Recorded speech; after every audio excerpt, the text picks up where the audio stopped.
বাংলাদেশে যখন যে সরকার ক্ষমতায় এসেছে তারা সবাই একটা বিষয় মানে কতগুলো কমন বিষয় সবসময় আলাপ করেছে।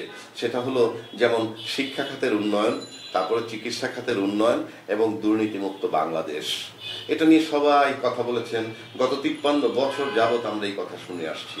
কিন্তু আমার দেখা মতে আমি যদি শিক্ষা খাতে আসি, আমি যদি ঢাকা বিশ্ববিদ্যালয়ের রেটিংটা দেখি, ওয়ার্ল্ড রেটিংয়ে যেটা 2016-17 সালে যেটা ছিল সারা পৃথিবীর 500 বিশ্ববিদ্যালয়ের মধ্যে, এখন সেটা 2200, 2300, 2500, 2600, 2700 বিশ্ববিদ্যালয়ের র্যাঙ্কিংয়ের ভিতরে বিশ্ববিদ্যালয়টা ঢাকা বিশ্ববিদ্যালয় নাই। তাহলে আমাদের লেখাপড়ার মান কোথায় গেছে? একইভাবে যদি আমি ছাত্রদের কোয়ালিটি দেখি, লেখাপড়া দেখি, বিশ্ব কম্পিটিশনে পৃথিবীতে অন্যান্য দেশের ছাত্ররা প্রতিবেশীদের ভারতের শিক্ষা ব্যবস্থার সাথে কম্পেয়ার করলে তারা কোথায় চলে গেছে, আমাদের দেশ কোথায় আছে? কারণটা কি? এত কিছু হলো, আপনি একটা দেশের শিক্ষা হলো জাতির মেরুদণ্ড, সেখানে আপনাদের কোনো দৃষ্টি নাই, সেটা নিয়ে আপনারা কোনো কথা বলেন নাই। আমি নিশ্চিত করে বলতে পারি কোনো সরকারি গুরুত্ব দেন নাই। অথচ আমি আজকে যে প্রস্তাবটা দিব সেই প্রস্তাবের ভিতরে খুব সহজেই বাংলাদেশের শিক্ষা ব্যবস্থার উন্নতি অটোমেটিক হয়ে যাবে, এখানে কোনো বাড়তি ব্যয় করতে হবে না। আর সেটা হলো এই যে বাংলাদেশে যত সরকারি কর্মকর্তা কর্মচারী আছে, সচিব থেকে শুরু করে পিয়ন পর্যন্ত যারা আছেন, আবার যদি রাজনৈতিক দলের দিকে আসি, যে সমস্ত দল রাজনৈতিক দল ক্ষমতায় থাকবে এবং সংসদে যারা সদস্য হিসাবে থাকবেন, মন্ত্রী এমপি যারা থাকবেন, ইভেন উপজেলা চেয়ারম্যান বলেন, জনপ্রতিনিধি যে ফর্মেই থাকেন না কেন, তাদের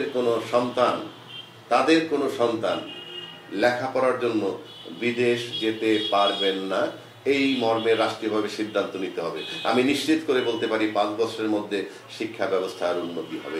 একইভাবে যদি আমি বলি চিকিৎসার জন্য, চিকিৎসা খাতে আমাদের যে দুরবস্থা সেটা আমরা জানি।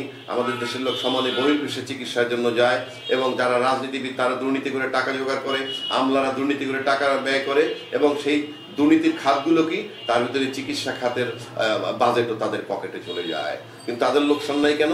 তারা তাদের স্ত্রী পুত্র কন্যা সন্তান সবাইকে চিকিৎসার জন্য বাইরে পাঠিয়ে দেন।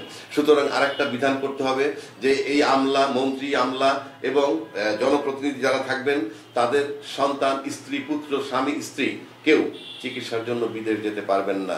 রাষ্ট্রীয়ভাবে এটাকে নিষিদ্ধ করতে হবে। তবে দেখবেন যে এই চিকিৎসা খাতেও উন্নতি হবে। পাশাপাশি যদি আমি দুর্নীতির দিকে যাই, আমরা দুর্নীতি রোধ করার জন্য বহু চেষ্টা করেছি এবং আমরা দুর্নীতি দমন কমিশন যদি বলি, সেই দুর্নীতি দমন কমিশনটাও দুর্নীতিতে পরিপূর্ণ হয়ে যায়। দুর্নীতি দমন কমিশনের কর্মকর্তা যারা কোটি কোটি টাকার মালিক হয়ে যান, দুর্নীতি দমন কমিশনের যারা লয়ার থাকেন তারা কোটি কোটি টাকার মালিক হন। তাদেরকে তো মসজিদের ইমাম সাহেব এসে নিশ্চয়ই টাকা দেন না, তাদেরকে টাকা দেন সেই দুর্নীতিবাজরা। এখন আমরা একটা কথা পরিষ্কারভাবে বলতে পারি, এখানে আমি একই কথা বলবো, প্রজাতন্ত্রের কর্মকর্তা কর্মচারী অর্থাৎ পিয়ন থেকে শুরু করে সচিব পর্যন্ত, আবার রাজনৈতিক দলের প্রতিনিধি যারা আছেন এবং এমপি মন্ত্রী যারাই থাকেন, সংসদ সদস্য যারা থাকবেন, জনপ্রতিনিধি যারা থাকবেন, তারা যতক্ষণ তারা ক্ষমতায় থাকবেন, দায়িত্বে নিয়োজিত থাকবেন, তাদের বাংলাদেশি কোনো পাসপোর্ট তারা থাকতে পারে, কিন্তু সেই পাসপোর্ট তাদের কাছে থাকতে পারবে না। সেই পাসপোর্টের দখল বাংলাদেশ সরকারের বিশেষ ব্যবস্থাপনায় রাখতে হবে এবং তারা এই পাসপোর্ট পাবেন না। তারা যদি বিদেশ যাইতে হয় এই দায়িত্ব পালন করাকালীন সময়, তখন তারা ট্রাভেল পাস, যেটাকে স্পেশাল পাসপোর্ট বলে, সেই পাসপোর্ট নিয়ে গভর্নমেন্টের অনুমতি বিদেশ সফর করে আসবেন এবং সেই পাসপোর্ট বাতিল থাকবে। ওই পাসপোর্ট তিনি পাবেন যখন উনি অবসরে যাবেন, কিন্তু দায়িত্ব শেষ করে চলে যাবেন।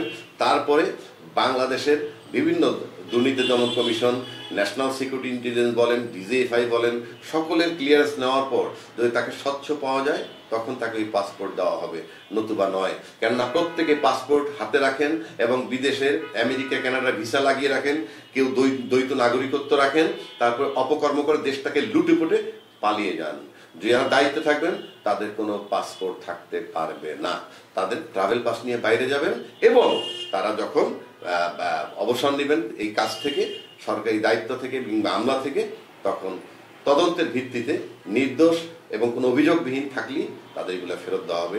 আমি নিশ্চিত করে বলতে পারি বাংলাদেশের দুর্নীতি 70% কমে যাবে সেই একটা কাজ করলেই।